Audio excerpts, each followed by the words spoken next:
Hey there, this is Tom the Beer Whisperer. How the heck are you? Hey, I didn't get this for Christmas. I actually got it a few months back, but I hadn't opened it till just now, so I was waiting for the right time. A Concannon Irish whiskey. If you've never heard of this one, there's a good reason for that. It is fairly new, but Concannon is actually a California vineyard. They're an iconic California vineyard that's been around for a very long time, established 1883, as it says here on the bottle. I guess from the story that they got in touch with Cooley, the Irish distiller, because to be Irish whiskey, it has to be made in Ireland. Well, this is made in Ireland. Concannon. It is. Hold on a second. I'm going to read partially from their website for you here. A refined blend of malt and grain whiskeys, Concannon Irish whiskey is craft distilled for proper balance of character and purity, then matured in a combination of ex-bourbon barrels and Concannon wine barrels, with a full, clean taste, delicately balanced between honey sweet, citrus, and malt flavors, and fresh oak finish. Okay, well there you go. Let me pull my camera back up here. All right. So, where most Irish whiskeys are aged in uh bourbon barrels, ex-bourbon barrels, this one is a combination of bourbon barrels and wine barrels. And from what they didn't say there, but on the other article I read, it said it was Petit Syrah barrel. So,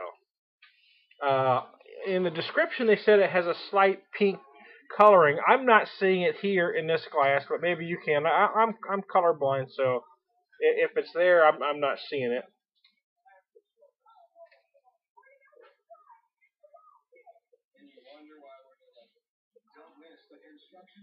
Oh, oh God! Could you see that in my face? Holy Moses!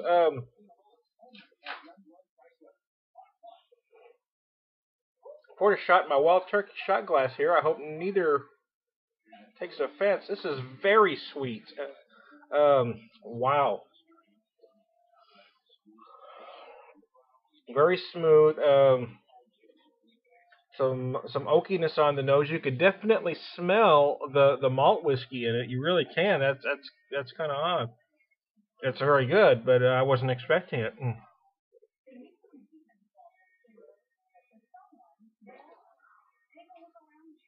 I don't know if you could tell by my face how smooth that sucker is. Oh my gosh. Big, deep caramel notes. A little bit of smokiness, some sweetness right on the end. Oh, it's very sweet. A lot sweeter than I expected it to be. Wow. I am not going to drink that all with you. I'm not going to shoot a whiskey this good. It's a waste of good whiskey, so I'm not going to slam it. But I wanted to taste it with you to see what you thought. I'm going to pop a beer here with you, though. Mother's Holy Moly. I was deciding what beer to have with it. I kind of went back and forth on several, and I decided, well, this is a good kind of after-dinner beer to relax with. And I want to see how this complements or works with the whiskey, uh, the mole seasonings and the peppers. I want to see if that'll work or not. I actually considered having it with the Backwoods Bastard, but I didn't know if the whiskeys would conflict.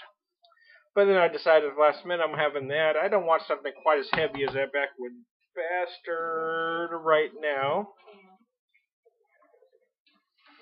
Pour that with you.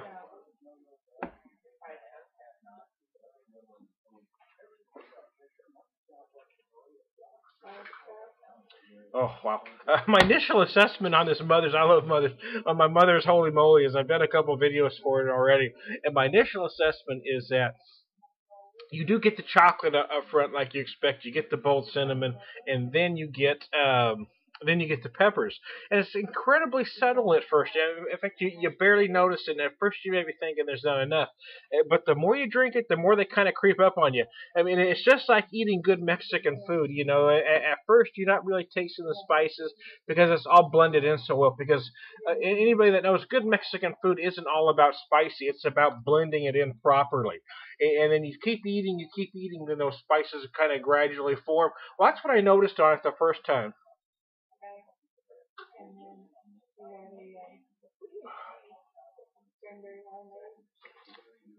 What I do love about this beer, though, is the crispness of it.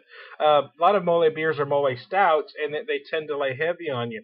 But this one gives you all those flavors, and still just finishes crisp. It'd be a beautiful beer to drink along with some good Mexican food. In fact, I've got a place here in town that I would love to be there for breakfast in the morning, having some either enchiladas montadas or chilaquiles con huevos, either or, and then having one of these on the side. Of course, if I'm there for breakfast, I probably wouldn't have one of these, but I could see how it would complement. You know what I mean?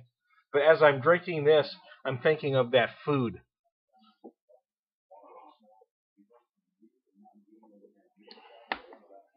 So let's try this now.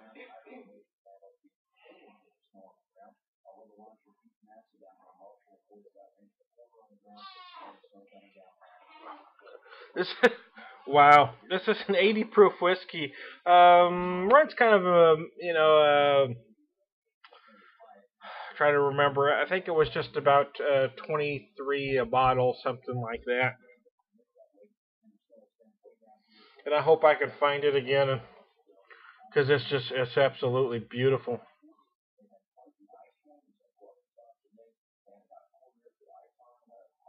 There's no bite on it whatsoever. Oh gosh, it has become a new favorite.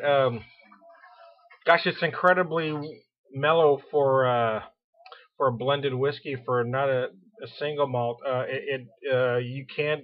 I mean, it has more malt characteristics than than any blended Irish I've ever had. It's very tasty. I'm not sure how much the wine plays a part in that, or it's just a combination of the bourbon and the wine, just both together. I imagine you're getting sweetness from both areas. Little bit oaky. Mm.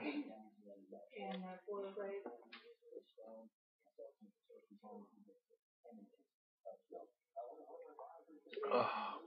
And it does complement well, and that's what I wanted. I wanted to find a beer that was going to complement my whiskey well, and that kind of did. Wow, wow, that was good. Mm. Here we go.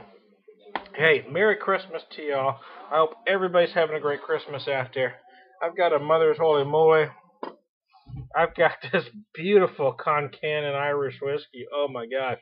This is a recommend to anybody out there. Of course, I've already recommended the Holy Moly, so not, don't get me wrong, I'm certainly recommending it. But since this is the first time I've talked about this Irish whiskey, you've got to, if you're a whiskey fan, you've got to buy that. It is awesome.